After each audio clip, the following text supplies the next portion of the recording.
So this is basically a response to Kevin Soloway. He posted a video on the channel Men of the Infinite about Buddhism and reincarnation, and his criticism of the Buddhist uh, doctrine or belief concerning reincarnation was basically directed at um, uh, a British fellow who was a Buddhist monk teaching what I would imagine is a form of Theravada Buddhism. Um, and Kevin admitted that what he was criticizing was really um, particular Buddhist uh, practitioners or believers. Those aren't necessarily the same. Um, but in his experience, particular Buddhist believers, let's say, have a pretty ignorant, shallow understanding of reincarnation, um, in that they think their egoic consciousness survives death and reincarnates or re-inhabits another body, depending on you know their karma, the karma that they collect in this life. And I think this is a pretty standard view in um, Theravada Buddhism.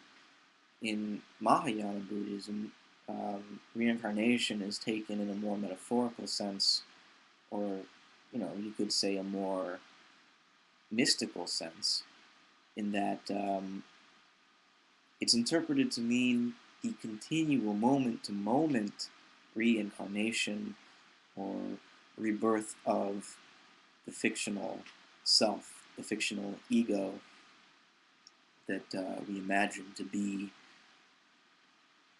our our personalities.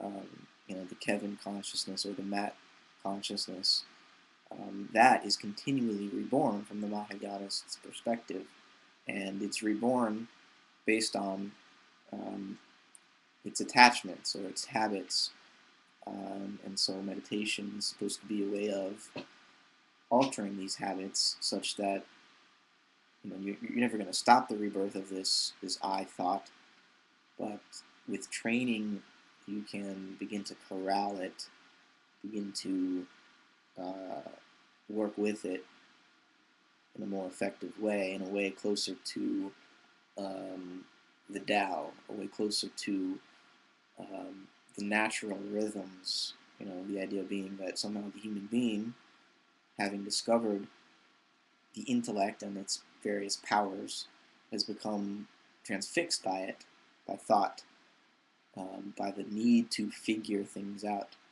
And the Mahayana Buddhist, or let's say Zen, is an attempt to solve the problem that has been created by thought. That problem being the problem being the persistent need, the perpetual need to solve problems to begin with. For the rest of nature, outside of the human world, there aren't problems that need to be solved. There's simply life and the living of it, and that seems to be the goal of at least Mahayanist forms of meditation. Theravada Buddhism is different. There's a more literal understanding of the meaning of reincarnation. Now, Kevin and I have been exchanging some comments under his video that I'm responding to, and also under another response that I posted, where Francisco Varela, the neuroscientist and cognitive scientist, was talking about his experience with having studied reincarnation, Buddhism, and neuroscience. And he's had many discussions with His Holiness the Dalai Lama about this issue. And of course, the Dalai Lama is very open to almost all scientific work on the brain and on the nature of consciousness.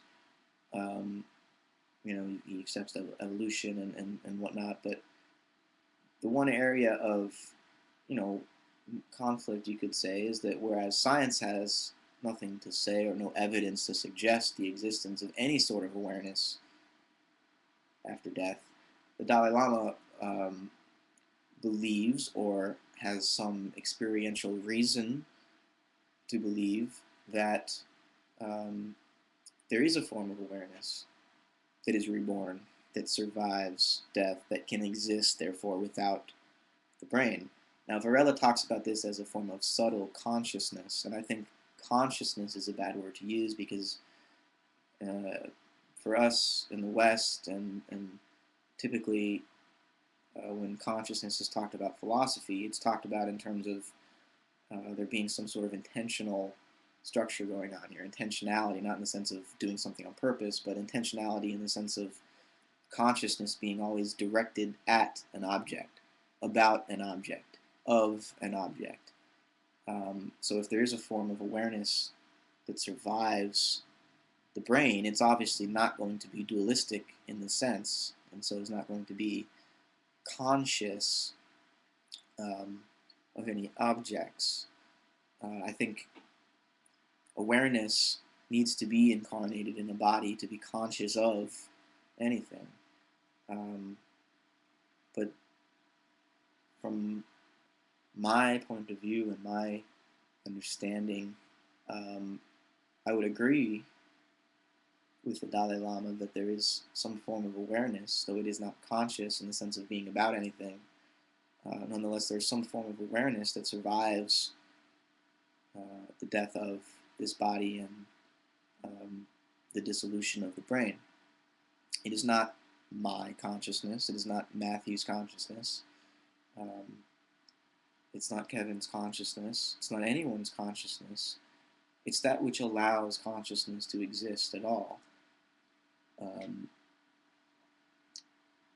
It is a pure, empty awareness that is, in a sense, aware of itself, though not in a dualistic way. It's aware of itself like we are aware of ourselves right now, because this form of awareness that survives the death of the body survives because it was never born with our body, and it so of course can't die. This is the I that thinks but can never be thought. I've said in a video that I made a few days ago that while we can be aware of thoughts and aware of things in the world, we can never be aware of our own thinking, though in pointing this out, we somehow become aware of it without separating ourselves from it. So in other words, thinking itself, that which allows thinking and thoughts to arise, is present in the background not only of our lives, but even between our lives. And so what reincarnates is not an individual soul, but a continual stream of awareness that's present throughout, all of nature, so far as I'm concerned. A stream of awareness which is then conditioned by the particular bodies which arise in nature, in space and time. But all of these bodies are aware in a non-dual way prior to being aware of themselves as subjects relating to objects in the world. So it's a completely unconditioned awareness that reincarnates, though it's not an individual awareness in any sense. And of course, taking this perspective is not to say that I don't agree with also the Mahayanist perspective, and also the perspective that you gave, Kevin, in your comment, that what really is reincarnating is this false sense of self that's continually reborn as we try to identify with it and continually fail. That's also a very esoteric